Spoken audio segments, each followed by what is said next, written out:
Scott, I am super excited to have you here. I know you from years ago, and I remember you in such a positive way. You always help people grow, and your job is just amazing. And I'm excited to hear from you. What's going on? I know you from like 8 years ago when I started as a realtor. I remember you told me back then when I just started, when I had no confidence, you told me, "Hi, you have this energy, you have these dollar signs in your eyes." And it made me like believe more in myself. I don't know if you know how many impact you have on people. I'm sure you do, but I'm super excited to have you here and, hear from you. Well, thank you. That's, the best compliment I can get in what I do is when there's a positive impact on somebody. And I say there's not a lot of things that I can do, but those are the things that I can do. Is I usually have kind of a good sense of somebody that has really kind of a level of determination, and you can kind of see it. So I'm sure I saw it back then, and obviously it's come true. So it's great to see. It's great to see. Yeah, I wanted to hear from you. How did you start? So I got into the business in a very different way. I was born in it. Most people that get into the real estate business, on the residential side anyway, they kind of get into the business. They usually have a career, whether they retire out of that career. Sometimes people fail out of their career.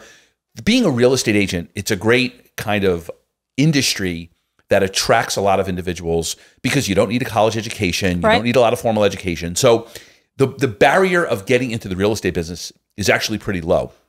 I, on the other hand, have wonderful parents who started a real estate business. My mom got her real estate license at a relatively older age. She was actually a secretary in a real estate office.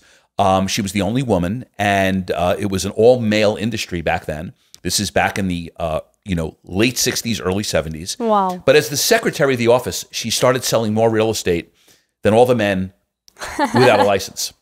So it determined that you had to get a license. You had a great inspiration. So I have a mom who was actually a legend in the sales side of the business. My father, who was in advertising, ended up looking at my mom and saying, "Wow, this is great." He ended up getting his license, and then they started there was a completely new concept called Century 21. They were one of the first Century 21 offices in the country. They saw this idea, they thought it was great, and they started this company. And over the 10 years they were in the business, they were really responsible for a tremendous amount of innovation. So I got my license at a young age. I saw this amazing thing happening. I had mentors, my mother and father. Here you have two legends as a mentor, and here I'm kind of attracted to the business. And, it kind of built the foundation for everything that I do now. So that's how I got in. I kind of got in that way. And then I had a good deal of good fortune as a salesperson. That kind of came naturally to me. And over my history, we ended up selling our business to Merrill Lynch. Merrill Lynch acquired the company that we had was one of the largest real estate companies actually in the country. Wow. Merrill Lynch came along and acquired the company. That was a home run for all of us, but for my parents, it kind of gave them the ticket to retire. They bought a home in Palm Beach, Florida. I had to sign a non-compete. I couldn't be in the real estate business for 5 years in fear that I would recruit all the people who I grew up with, which I would have done if I didn't have a non-compete. And I went into the mortgage business. And I always had an affinity for finance. I went into the mortgage business. How many years was it? How many years ago? Oh, well, this was going back. I opened up my mortgage company back in the early 90s. Oh, wow. And my non-compete had expired in the real estate side, but I stayed in the mortgage business, and I kind of got lucky again. Chase Manhattan Bank. Do you think it's luck? A little bit. But anyway, Chase Manhattan Bank was acquiring mortgage companies. I think it's a hard work. So I ended up selling my mortgage company. So I was kind of fortunate there. Wow. I went back into the real estate business, started a very innovative real estate concept called Your Home Direct, YHD. This was before your time, but we were really very innovative. It was a discount brokerage firm. In fact, this was a brokerage firm that did not really utilize the multiple listing service. We were marketing properties outside of the MLS to attract buyers to us directly, and we were doing it for 2% commissions. At the time, Chaya, this was innovation, but it created such hostility in the real estate business because we were really shaking it up. The real estate industry has been, and we'll talk about it in a minute, has been kind of a very kind of closed off one singularly focused type of industry for a long time. So we shook it up. We were doing some crazy things, really good things. We were selling 450 homes a week. Wow. Outside of the MLS, in New Jersey and parts of New York. And for me, I started kind of thinking a different way and kind of losing my kind of belief system that discount real estate was really the answer. So I got lucky again. One of the largest real estate companies from London saw our firm. They acquired our firm. That was kind of my trigger. My options now had some value. Cashed those in. And I was now sitting there, Chaya, we're talking about, about 17, 18 years ago. And I wasn't done, but I was pretty lucky. And a friend of mine called me up and said, what are you doing today? And I don't know. I was looking for the next thing to do. I was thinking of maybe even becoming an astronaut. I wasn't sure. And I said, yeah, come over. So he invited me over to his office. And he said, could you talk to a few of my agents and kind of, I don't know, talk to them about anything? Oh, wow. So I went over to this office, and there were about 4 or 5 agents, and I pretty much terrorized them for about 2 hours, kind of going in their face. What are you really doing? What are you doing different? Anyway, long and short of it, it was a lot of fun. A couple of days later, I got a phone call from some broker from North Jersey. I did not know who he was. He said, hey, Scott, I heard you just did a seminar at so-and-so's office. And I go, I did? He goes, what do you charge for that? And I made up a number, and here I am 17 years later. So my path is a little bit different than kind of most people that do what I do. In fact, nobody really does what I do. I have really no competition. But I think because you've been there, you were a realtor, you had a business, you know how it works. You can tell people what to do. You know what's so crazy, Chaya, is that in the training world, right? Most trainers never did it. No, they just became a trainer. To me, it's a magic show. That to me is a magic show. Like how you can train people to sell real estate. We never did it. So I'm kind of like the opposite. I had this great career and kind of ended up doing in the other way. So to me, it's important because I think that when people are looking to you from a credibility standpoint, they want somebody who's been down the road, right? And can experience what they experienced. So that's kind of my path. And, I just have every day is a great day for me. I mean, I have nothing but engagements with people who are hungry to learn. Also, you see their journey, when they started with you and then where are they now? You have so many success stories. Absolutely. And the one thing that I did, which was very different, is I always leaned on the listing side of the real estate business. As you know, in the residential space, you have listing agents and buyer's agents. Right. And I always lived on the listing side for no other reason that I felt that being a buyer's agent was, in many cases, a big, giant waste of time. Now, you would say that back in the day, and most realtors make their money from representing buyers. That's the way the real estate business is run. It's easier to get into it is easier. Right. But when you're 18 years old, like I was, and they tell you go out for your sphere of influence, well, I had no sphere of influence at 18-year-olds with somebody who was looking to sell a house, buy a house. Right. So I had to prospect what I call outside my sphere of influence to get listings. But I learned very early that most agents aren't listing agents, so the competition's very low. And I figured, what is it that these listing agents do that I can do different? So I always had a mindset that to be successful, you had to have what I call differentiation and bring value add to your consumer. Not value, but value add. And, I went to a seminar many, many years ago, and someone said, it's really, really important that you make your clients happy and you fulfill their expectations. Would you agree that's important? To make your clients happy and to meet their expectations? Yes, but I want to hear you because I have something to say about it. So when I heard that, I heard, okay, make your clients happy and meet their expectations. And someone super successful stood up and said, that's complete BS. That will not make you successful. And everybody looked at this person and says, here's that what will make you drained out. What he said was, you need to make your clients thrilled, not happy, and you need to substantially exceed their expectation. That expectation and happiness is average in a low bar. And it kind of stuck with me. So I said to myself, what can I do to thrill people? And what can I do to substantially exceed customer expectations? And that's what I did to build my business. And that's what I do today. I mean, in everything I do up until today, I never give my clients what they expect. I always give them a whole lot more. And I never look to just make them happy. If somebody comes to me and says, yes, Scott, we're really happy, I go, To me, It it's has to work mutual ways, by the way. You also have to be happy with the clients. You have to make sure you have the right values. You have, mutual, you have to have like, it has to go both ways. Otherwise you'll be drained No to just doubt. like make them, Yeah. It has to work. I feel like now with my investors, I don't want everyone to be my investors. I don't want everyone to be my clients. I want to also enjoy that connection, the relationship. I don't want it just to make them happy. I want to also make myself happy. I want both of us to be happy and thrilled to work together and appreciate each other's values. No doubt about it. I mean, listen, the luxury of any business and of any salesperson is to be able to choose your clients. Right? If you have that luxury to do that, not everyone can do that. And I agree with you, and I'm the same way. And I have a very different approach towards what I do. I'm not for everybody. I believe I'm for most, but not for everybody. And I can tell right away when I'm meeting a potential client and they Did you ever have to say, I can't take you? Many times. Okay. And you know what? They often reason? appreciate it.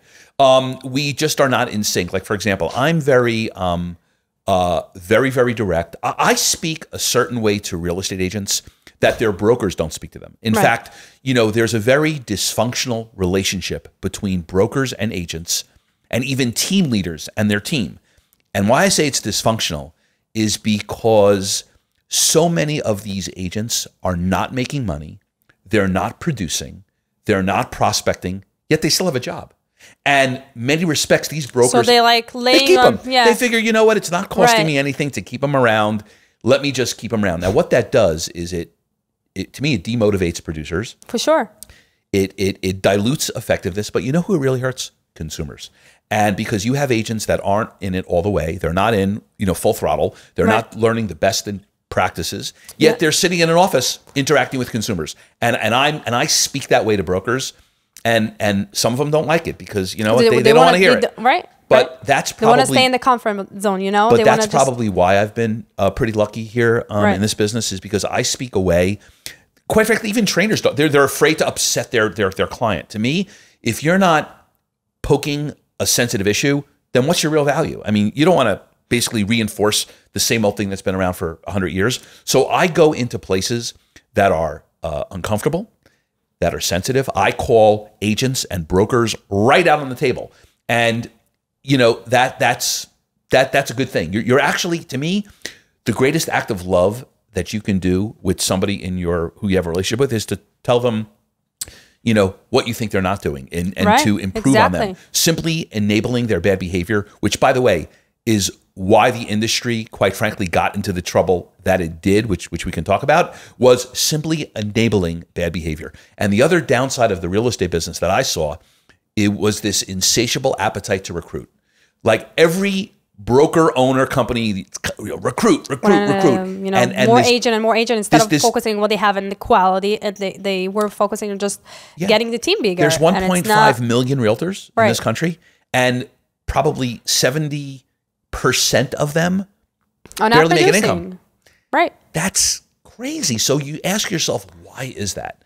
And again, that falls to me at the doorstep of leadership, and both leadership at the broker owner level and at the industry level. The NARs, all the industry leaders. Not every broker is qualified to be a leader. Not everyone has it. So they need someone like you to actually lead their team and making their team producing, because I see it. I see so many realtors out there. They're just like wasting it day by day. They're not, so they have a space. They have an office space, not more than that. And they need someone to push them out of their comfort zone, because, if you don't, you're not taking responsibility on your life, and you're not facing the not, Yeah, and a lot of broker owners and a lot of managers, they were and are afraid. They are afraid because they're afraid they're going to leave. And I always say, listen, if your relationship with your agent is that fragile, where you have a transparent conversation with them and they leave, guess what? You never had a relationship. Nope. Your relationship was weak, and that's often what they're afraid of. They don't want to expose that weak relationship. Right. And on top of that, the value that a broker brings to an agent has changed as well. Being a broker owner in the real estate business has completely shifted, and the industry was often like a shared split there would be a commission and it would be shared between broker and agent. But now things are changing. There's what they call capped models where, broker owners are getting a small cap. And then once the agent hits a certain cap, it's 100%. Right. There's lots of 100% Also, what models. about this new rule? I heard that the buyers, Yeah, everyone is so that traumatized about it. Well, you're right. Traumatized, hostility. Everyone's upset, everyone's super upset. Well, not everyone, but the ones. But why? I'll tell you why. So the real estate business for decades remained unchanged, right? And the way it worked was if you were to go sell your house, right, you would list your home, right? And the way it worked is the listing agent would quote you or charge the seller a commission. Let's just say hypothetically a 5 or 6% commission. That listing agent, the way that worked is there was what they call a participation rule or a cooperation agreement between listing agents and buyer agents. And it was coordinated through the MLS and the National Association of Realtors. And what this meant was that when a home was listed, a listing agent offered a portion of that 5 or 6% to a buyer's agent. And that was done by entering that into the multiple listing service. Right. So now if you were a buyer's agent and a buyer wanted to go see that listing, the commission that was stated that agent would earn was already predetermined by the listing agent. So if I'm a buyer's agent, I didn't have to negotiate the commission with the buyer. I didn't have to negotiate the commission. It was a stated number. So I could be a real estate agent for 30 seconds and I get that percentage. I could be a real estate agent for 30 years. It's the same percentage. In addition, the seller had no ability, once it was entered into the MLS, to renegotiate it, nor did the listing agent. So the way the business worked was sellers funded the buyer agent commission. Now, the buyer agent worked for who? The buyer. They were there to represent the buyer. They were there to advocate for the buyer. Yet the fee for their services was paid by the seller. Right. Now, that was the way the business worked. So what happened? In 2019, I'm getting on a flight to Florida, and someone says to me, "Hey, Scott, there's this lawsuit. Did you hear about it?" I pull it up online. It was 250 pages of thing. And by the time I landed and I read it, I said to myself, if this thing succeeds, if the plaintiffs succeed, the real estate industry is going to be changed forever, because here's what the lawsuit was looking to do. They were looking to make it, for lack of a better word, illegal for a listing agent to offer compensation to a buyer's agent. So remember that example where it was a 5 or 6% commission, maybe offering out 2 or 3? That would end, meaning that listing agents could no longer offer any compensation to a buyer's agent. Wow. So, in fact, the actual field that an agent would put in for buyer would be gone. So I said, wow, that would be pretty interesting where listing agents could no longer offer compensation. It also said has to come from the buyers. that if the buyer agent was going to earn a commission, they were going to have to get it from the buyer. So for the first time, Chaya, in the history of the business, buyer agents would have to do what listing agents do. They would have to sit with the buyer and say, here's my commission. This is what I charge. Here's my value. Will you pay it or not? And that was revolutionary. So what I did. But I do see a positive side about it, no? Totally positive. But let me tell you what happened. Loyalty. Let me tell you what happened. This is where it got crazy. So when I read this, I said, for me, it just made sense. If you're going to have representation, pay the person who's representing you, right? If you're a seller, you're listing it. It just made sense. And most would agree it makes sense, but the industry wasn't built that way. And you have agents who grew up in a way that, it was almost like an entitlement. They go, listen, the seller should be the one paying it. And a lot of buyer agents said, well, buyers will not pay this because they don't have the money. And I said to myself, well, listen, if they don't have the money, they're not buying. One can make the argument that you're not worth it. So anyway, long and short of it is, since 2019, what I have been doing is I have been recalibrating my clients to become listing agents, because my view of the world was, while listing agents were always important, Smart, they were going to go from important to critical. And I actually saw buyer agency compensation, I don't want to say going away, but going significantly lower. So over these years, this is what I've been doing. And over these years, through my various outlets, I've probably been the most vocal voice since 2019, talking to agents about becoming listing agents, recalibrate. And the good news is that it's been amazing. But what did I face? Unbelievable resistance. Wow. I mean, you cannot believe the visceral comments from agents, from broker owners saying, Scott, your message is terrible. You're hurting consumers with your message. This is a bad thing. This is communism. And I'm like, listen, the argument isn't to make to me. If you're that compassionate, go to the Supreme Court. Yeah. Go. Anyway, long and short of it is, on October 31st, now COVID paused the case because courts shut down. But in 2023, on October 31st, the jury came back with a verdict and ruled completely in favor of the plaintiff, which basically said, So what are they saying now? so the lawsuit said sellers don't have to pay through listing agents. Buyers actually have to sign an agreement before they even go see a house with a buyer's agent on how much their commission is, what the term of the agreement is it exclusive? I mean, it's completely changed. Now, under the settlement, a seller can still offer compensation to a buyer's agent, but they have to do it outside of the listing agent. So, okay. Yeah, and everyone goes, oh, well, that's good. Well, even though it still creates major challenges on the buyer agency side, and even though it gives the appearance that it's going to be easier, it's not going to be easier. Even though, but you know that in Israel, it's been this forever, or around the world. Right. We're just going in line with the rest of the world. Right. But culturally, in this country, it's never been done that way. But here's the thing: the fact of the matter is that the sellers can still offer some compensation. However, the Department of Justice and there are other government agencies that want to remove that as well, which is very likely. So it is extremely likely that we will be in a world come August or shortly thereafter that the only way a buyer agent will be able to receive a commission is out of the pocket of the buyer. They'll have to write the check, just kind of like the seller does, right? Right. It's going to be what they call completely decoupled. Now, what does that mean? What it means is that we know that 70% of the realtors in this country are either buyer agents or earn most of their money from buyer commissions. And think about it. If you're an agent and you were in the business for a day and you presented a property to a buyer and there was a stated 3% commission, you earned a great commission. You didn't have to negotiate it. You didn't have to ask for it. You just got it.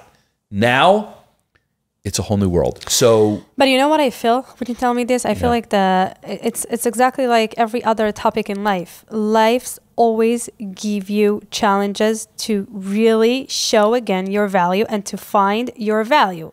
When everything is the same and you're in your comfort zone, then okay, fine. But what if something changes? That's the time where you have to feel confident that you have value and you can bring more value even to this. Like life is always going to change and stuff is going to change. And, it's never only death is like straight line. So it's true. I think it's an opportunity. I see it as an opportunity to really see your value. You're absolutely correct. I mean, listen, articulating your value has always been the thing to do in real estate. You see, most agents, they articulate their value, but they think it's value add. You see, my definition of value add is that you give people more what they expect.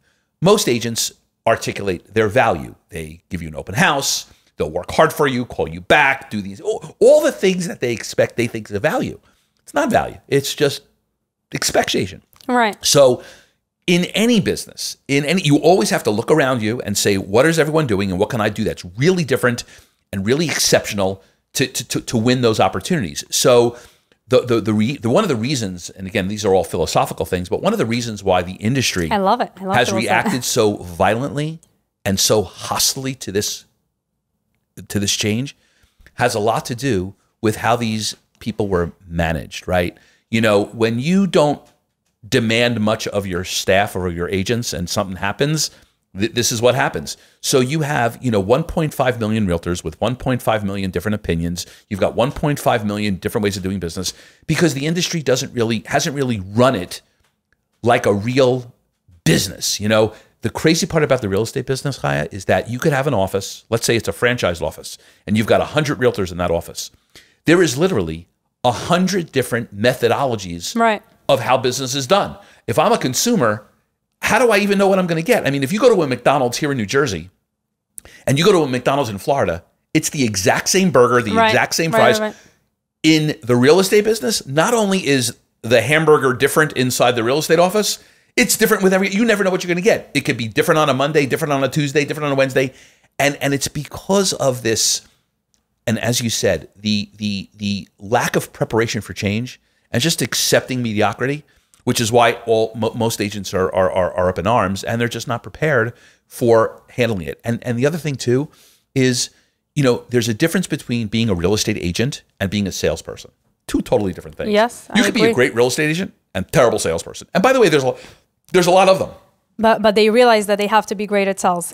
Everyone. I feel like everyone. Money. Yeah, everyone. Because if you don't know how to sell yourself and your values, how are you going to get money? And the crazy part about the business now is there was a lot of real estate agents who could sell 3 houses a year and make 30, 40, 50,000. That's not bad.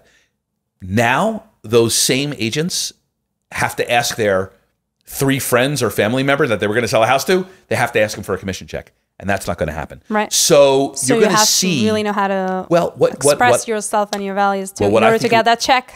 I think we're going to see what I call the great evaporation of agents. Yeah. And again, I'm not alone in this perspective. Even broker owners that I know that have 1,000 agents in their company tell me behind closed doors, I think I'm going to lose 75% of my agents. And I go, you know what? That's a good thing. You'll end up making more money because those 75 people that aren't working, they're not making money for you anyway. Exactly. Why are they there? Exactly. Well, I don't want to lose them. Every now and then they make it like that whole kind of like going to be more focused and accurate with that kind of, like easy way right. of just keeping people inside of your company is probably going to go away, which what's good for? It's good for consumers because the real estate agents that are going to be left are going to be the better ones. They're going to be the prospectors. They're going to be more professional. Yep. This happened to the mortgage business back in 2006.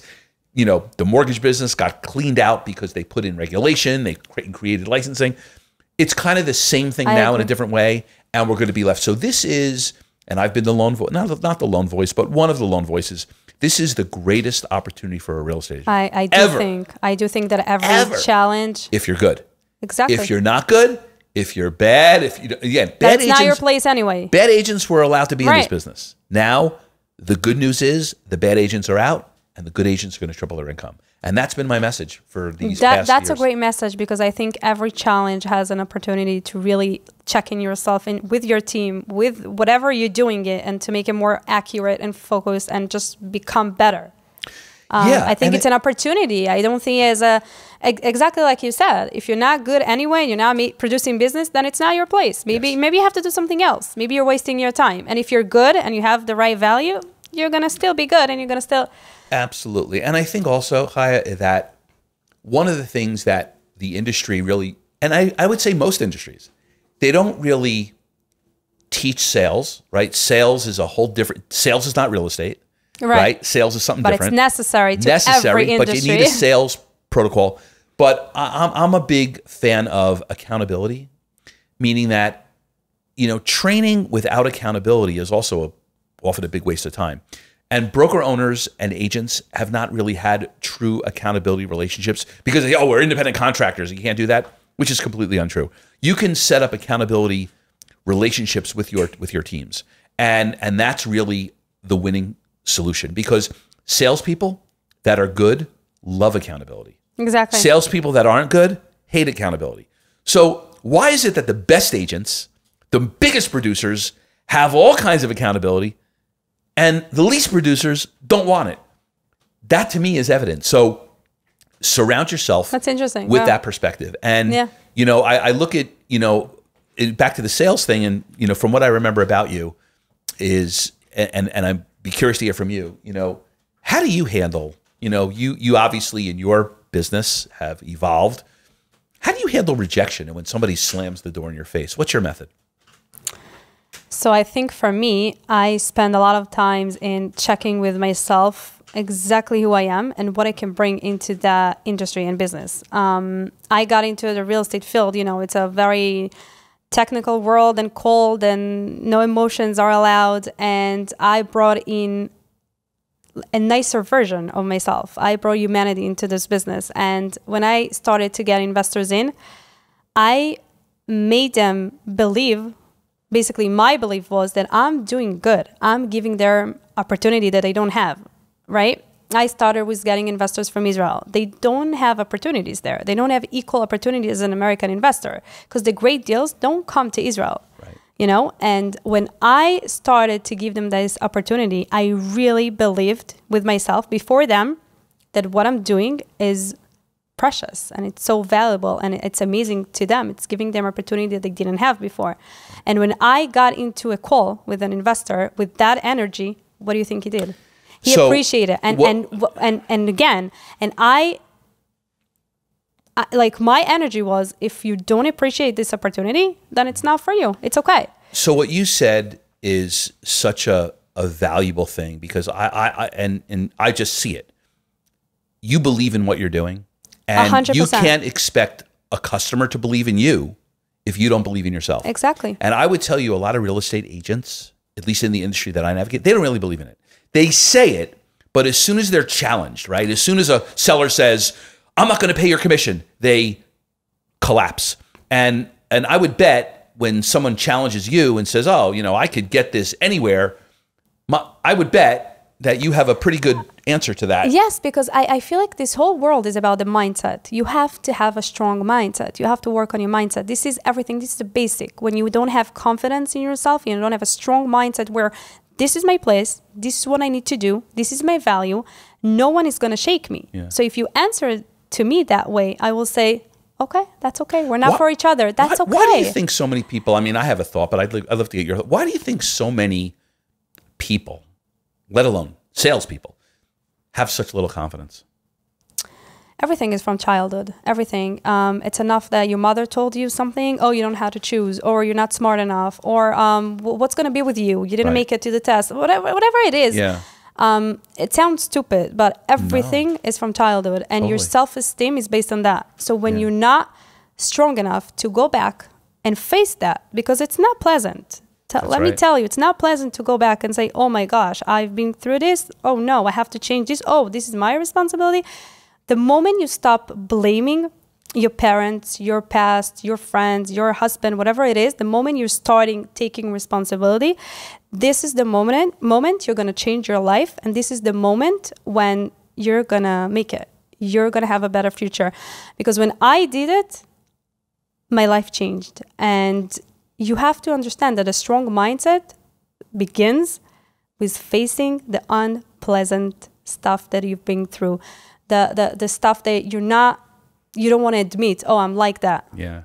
You know what I'm saying? It's hard. Yeah. But once you're doing it and you're working on your real self-esteem, I don't build my self-esteem from, you know, the outcomes, from my way, from my journey. Right. Whatever, I'm trying to do my best. This is not in my control. I don't know if I'm going to make it. I don't know if this deal is going to be. I am trying my best because we don't have control over everything, but we do have control on ourselves.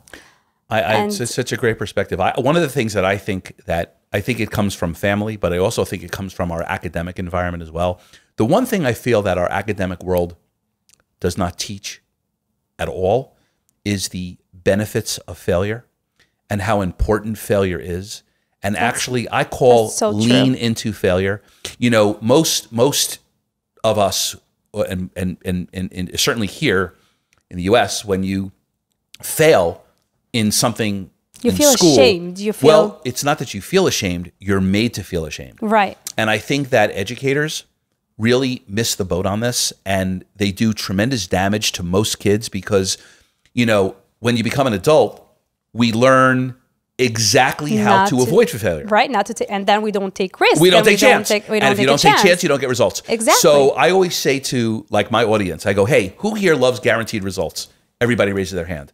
I go, and who here wants a guaranteed result? Everybody raises their hand. I go, I guarantee you, do nothing, nothing will happen. Exactly. Guaranteed. Exactly. And so, you know, the human brain has learned the way to avoid the shame of failure, which is very real, is to don't take the chance. Exactly. It's a guaranteed formula. And so this is where I think that managers need to really dial down on that. And if they're dealing with a prospect, meaning a prospecting salesperson who cannot overcome and doesn't want to face and doesn't want to deal with that, that's a great decision not to have them work in this business. I actually, You're 100% right. And I actually think failing is a huge gift. For me, it was a huge gift because I learned from it. And I think when you look at a failing with either you learn or you success, right? Like either you're doing amazing or you learn. There's no such a thing just failing for nothing. So when I failed, I learned so much from it and I grew so much from it. And you know what? It was my learning, meaning it was my decision. I never looked outside. I never looked to get permission from outside, not from my parents, not from my friends, not from people. When I wanted to do something, I just did. When I decided this is the right thing for me to do, I remember my first house that I bought, I went to an auction and I just raised my hand because my intuition felt, okay, this is the house I need to get. Was my only money. It was $20,000 that I had back then. And it was a gift from my husband's parents to buy a house. They wanted me to buy a house to live, and it was like some of the down payment. Yeah, they wanted me to save up and just buying a house like everybody else. And I remember when I went to that auction and I just raised my hand, my partner next to me said, "What are you doing? Are you crazy? You lost your mind? Get down." And I said, "No, I feel like this is the right house. Check the address." And she checked the address and she's like, "Okay, you're right. It looks like a nice big house. Yeah, it's worth it." Anyway, I won the house, $32,000 it was. And then when we gave the deposit, you can't return it. It's an auction. Right. And she said, "Wait, I made a mistake. The address that I checked was a different one. And look at this. It's this tiny, ugly house. What are we doing? What are we doing?" She started almost crying. And I said, "I don't know. But if I raised my hand and I took that decision, it's going to be good. I don't know how. I don't know when. I feel like it's going to be good. Let's check this house." I was very, very confident. I don't know why. And we went to this house. This lady opens the door, very nice one. And she said, "I don't know, the owner has been gone and I don't know who to pay rent." And I said, "Listen, I'm the new owner. What can I do for you?" She said, "Yeah, I want new painting. I want a new oven." So I asked her how much you're paying. She said 7 something. I don't remember the exact amount. And I said, "Listen, I am the new owner. I'm going to have to charge you from now $1,200 a month, but I'm going to give you a new oven and I'm going to paint your house and I'm going to be there for you." And she said, "Okay." And so listen to this. We got the house $32,000. We got $1,200 a month. Can you calculate how much return is? It's a fantastic ROI. Exactly. Absolutely. So that was the first one. And can you imagine how I felt? What if I didn't take that risk? Right. What if I didn't raise the hand? Right. And you know what? What if I lost this $20,000? Right. So what? So what? This is the business. Right. This is I am taking responsibility no matter what. Yeah. Even if I lose and even if I win. Yeah. And guess what? I won. And sometimes I lost. Yeah. That's okay. But the overall, I'm here. Yeah. And I'm doing fantastic. So and probably if you think hard enough about it, some of your best learning moments that made you money were from your failures, right? Right. And I go, there is though an act of failure. I mean, failing is doing nothing. If you are sitting around thinking about doing something, writing a business plan after business plan and doing that is the act of failure. So failure does exist with inaction. What do you mean? I have to tell you this. Sorry. Yeah. The first house that we got, this was the rental, but before we got like fix and flips, buying like cheap houses, renovating them and selling them. Yeah. So we got 2 houses and the contractor stole $70,000 from us. Basically, he did work. We paid him every week. And then I had a bad intuition. So I took another opinion and the other opinion came. And I remember this day, he told me, "Listen, he stole you with 70,000 grand. He didn't do anything. You have to do everything from the beginning." I had an investor in this, deals. What do I do? What do you do? I'm just starting. Somebody stole $70,000 from me. It's a very, very, very hard day, right? Yeah. And so it's either you get back to bed and never get up, or you just make it work. So you face it. And I decided to take full responsibility. We went to the investor. We told him. He was very upset. He was a very hard investor. Everything was hard. We had to wake up every day, 6 o'clock, to find a new contractor. Also, our trust it got hurt. Totally. I couldn't trust anyone. But we faced it. Yeah. And we ended up, finding a new contractor and making everything work. It seems very easy, but it wasn't easy. Long story short, the market went up from that time. It was like instead of 3 months, it was like 7 months that, we dealt with it. The market went up and we sold it for like 80,000 more than we thought. So the investors made money. I even made money. Everyone made money. But that was and that was a huge gift. Right. Even though back then it seems very hard, And you never because know, right. we learned about ourselves, who we are in this situation, Right. who we are. And now I feel like I deserve this trust, that the investors trust me, because I showed myself who I am when times are not lovely and happy. When we have a difficulty, how do we face it? Do we take responsibility? Yeah, 100%. And it's also, you know, I always say, like, feelings, you know, do feelings count? And they do count. And I was reading a book recently, and this guy was making a point how you could go out there and earn $10,000 or be given $10,000. What Right. feels better, right? What feels better? It feels better when you earn it, right? And what he said in the book was, every time he faces a rejection, a failure, a problem, a negative situation, he goes, this is going to make it feel even better when I earn it, right? And that is Appreciate it more. He'll appreciate it more. When it's Exactly. in the moment, when he's in the moment of failure, says, when I make it, it's going to feel so much better. And that is, I think, so important in what we do, what you do. I mean, even though we're in a little bit of a different end of the business, it's fundamentally the same thing, right? Exactly. And I think that, at least from my perspective in the real estate space, you know, on the investment side of what you do, I think it requires a lot more analytics, and in some respects, in my view, a little bit more kind of deepness of knowledge. Even though with all that knowledge isn't what's going to make you successful. I'm sure there's lots of people a lot smarter than you and a lot smarter than me. Oh, yeah. But why are those smart people not where they want to be? So Exactly. you don't get all that many points for brains. You get points for action and Exactly. and for what you do, you know? So And I know what the field that I'm good at and whatnot, and I have partners and I have a team, and that's okay. You don't have to know everything. You don't have to do everything. You have to just know and do whatever you're good at, you have whatever to know you're what you don't passionate know, about. right? You have to And know what you don't know. Right? Exactly, Yeah. exactly. And I knew all the way what I'm not good at and what I'm good. Yeah. I'm not, I was a very weak student in school because I didn't like to learn. Not because I wasn't Right. smart. I was Right. smart. I Right. didn't like it. It wasn't interesting for me. So I knew all the way that I'm a people person. What's your weakness now? What would you say in what you do is a weakness that you delegate or avoid? Numbers, Excels, all, the paperwork, contracts, all Now the think legal. about that. The average person would think, in order to do well in the investment side, you need to be Yes. great with numbers. Not true. So here you're an example. Not You're true. you're admitting you're not great with numbers. And let me tell you, I can be good at that. If I want to understand the deal, Right. trust me, I understand. Right. Meaning I use my energy and the place that I have in my brain very specifically to what I need to know. And what Right. I don't need to know, I don't need to know. Right. Right. And some people, they have a lot of knowledge and they read a lot of books and they want to know everything. You don't need to. Use the space in your brain to what makes you more successful in your job and in Right. your part, what you do. Just when you focus on one specific field. What is that for you? What's your superpower? What's the one thing? People. People. Okay. People, that's my superpower. People, I'm attracting and amazing people. They want to work with me. And let me tell you, there's a lot of, very powerful people out there that are investing for years. They want me. Right. They like me. They want to invest with me. I bring now money to deals when everyone else is struggling. And I have international, people from all over the world that specifically wants to invest with me. So my superpower is people impacting because, I have the right energy. I have the right meaning.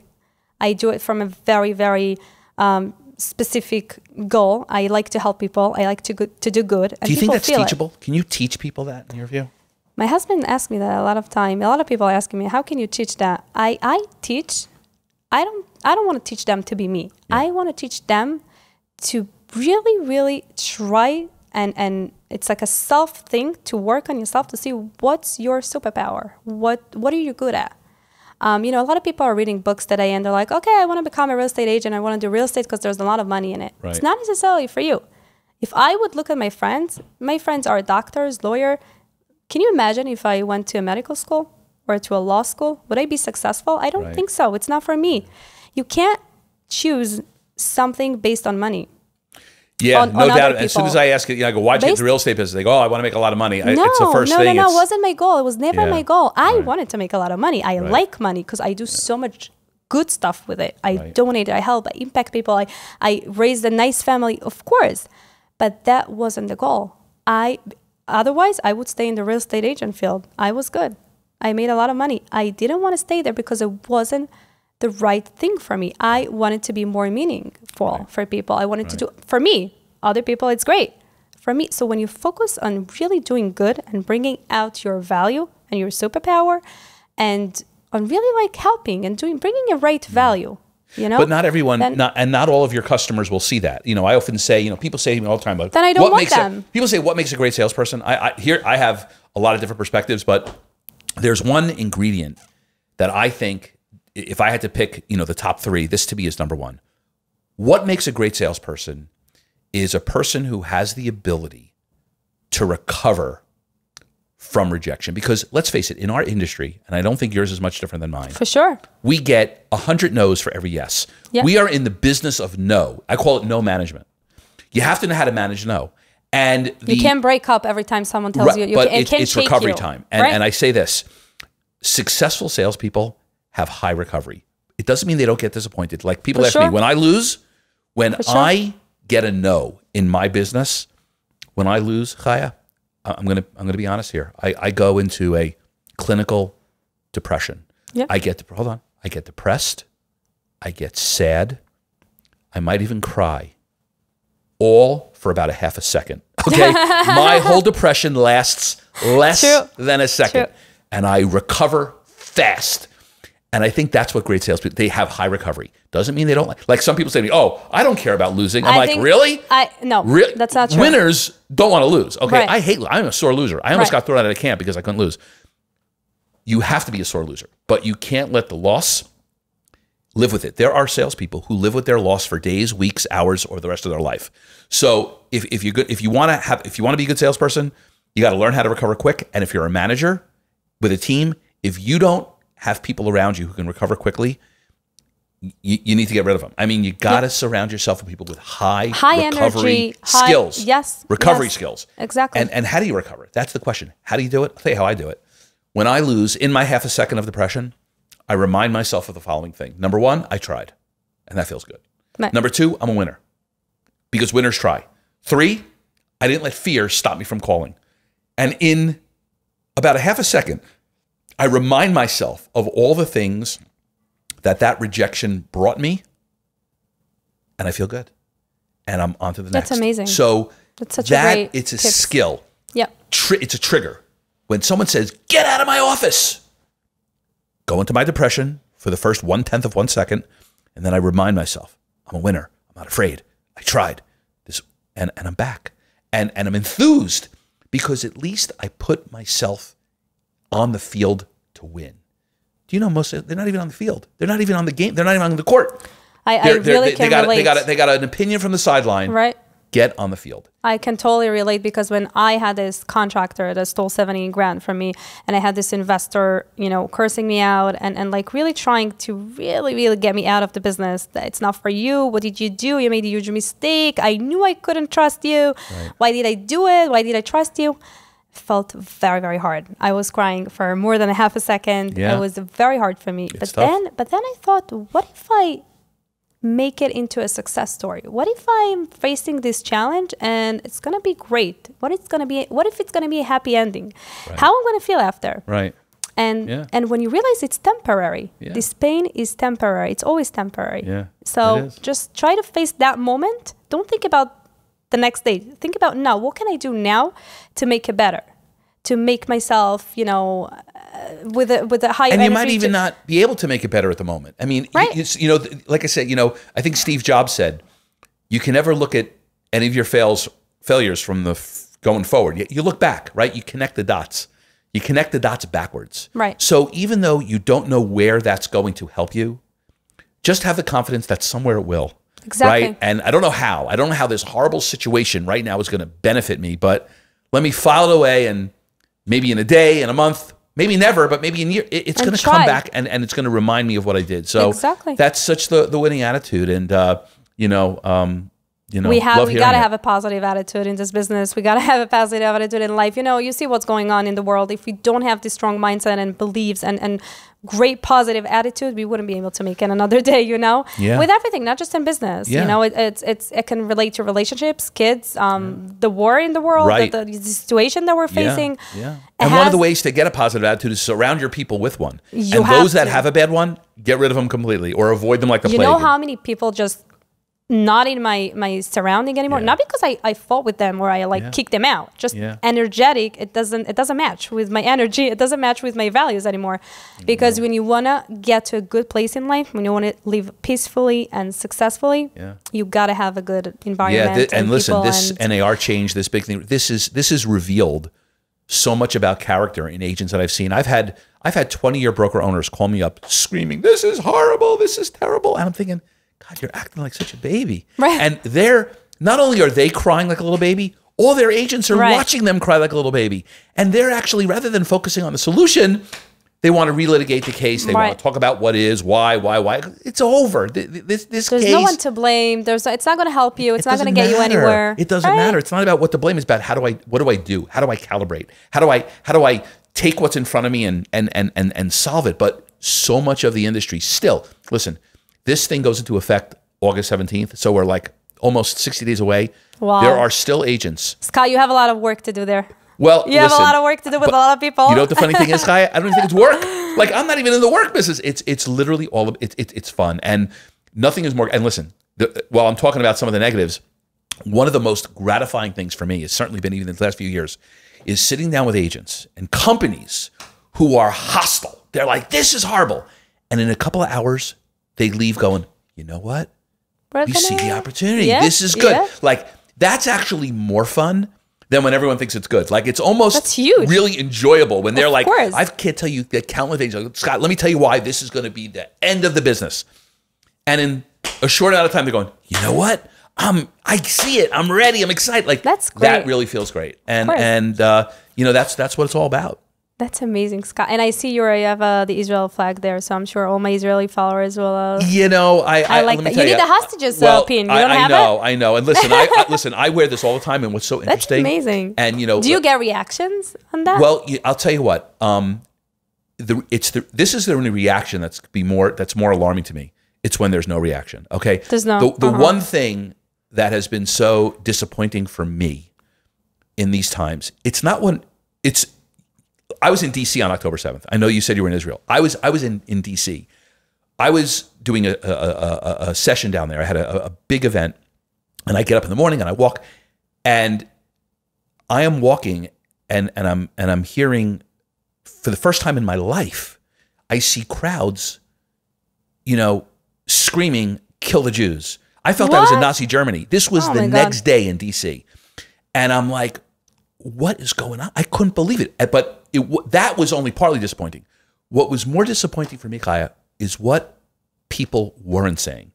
It was the people, even in my orbit, who were silent, who, when anything else Scott, happens... I think there's a lot of knowledge, and they're just not educated enough. They really not educated. Yeah, but they always are taught, like, again, this It's orbit... our job to just tell Right. whoever we can. But this because same they're- orbit, like anything happens, you know, they're verbal. But Right. for some, there's silence. So for me, It's more as scary. hurtful has been the words, it's been as hurtful The of silence. some of the silence of the people that you would have expected to at least say, wow, this is horrible. So But that's an opportunity also to see who is really by your side and who, Totally, what's the totally. real attention are. absolutely. So, So- listen, it's moments like these that even bring you closer, I Right, think, to your, like, exactly. again, looking for, how do you find positive in the most horrific thing? If it brings people See, closer to the religion, united together if it and- brings people closer, if some people maybe have drifted away and now they're closer to, like, I know a lot of people that have drifted and now they're back and they're more engaged than ever before. So again, where do you look for anything good in something like this? I think that's something good. And even You see also the donation and the charity and like everyone is just together and care about each other. That warms my heart to see it. That's positive. and to see, the way in which, the community, even from here, how it assembled itself so quickly, Right. and how anyone was going, bringing the luggage and bringing the Right. bags, and having the community checkpoints, and bringing to the collection centers, and everyone kind of figuring out their luggage. I mean, to me, like in this horrific thing, it was a warming feeling, and so For sure. we don't know what tomorrow is. I think it's But it's also a lesson because we never know what tomorrow is. So let's just focus on today and really doing our best. It's a Right. lesson to, people are looking, like you said, for that Yeah. guarantee, but there's Yeah. no guarantee. yeah. There would never was. And someone had said, listen, if you can be one of the people within the community who can have the strength, knowing that there's a lot of people, justifiably so, that are so sad, and we can't expect them, right? Right. It's so Right. horrific. But if you have the strength, if what's ever within you, the people Use that it. are weak, use it. Like you have to be the strength now for Show those up. that Yeah. so many crushed, and I think it all goes into the equation. It all goes into the equation. It should all somehow motivate you in some way to protect what we've worked so hard for. Scott, your energy is amazing, and I enjoyed every minute. I can thank continue you. talking with you for hours, and we will. Well, thank you so but much. really, I want to thank you for coming because I think that you brought so much value to my listeners. Listen, so much when you reached out, I was really grateful, and I always keep doing what you're appreciate doing. you. Keep doing what Thank you're you. doing. We need more of it. You can Thank never do you. enough of it, and keep up the great work. And you don't need anybody like me to ever tell you to believe in what you're doing, because you believe in what you're doing. I needed you back then, and you were there. You Well, were there thank with you. one sentence. So Well, just so thank you know, so much. I Well, appreciate it. listen, for whatever you feel that I gave you, you gave it back to me just by succeeding. you. So that Thank you. that makes me feel great. So thanks so much. Thank you so much. All right.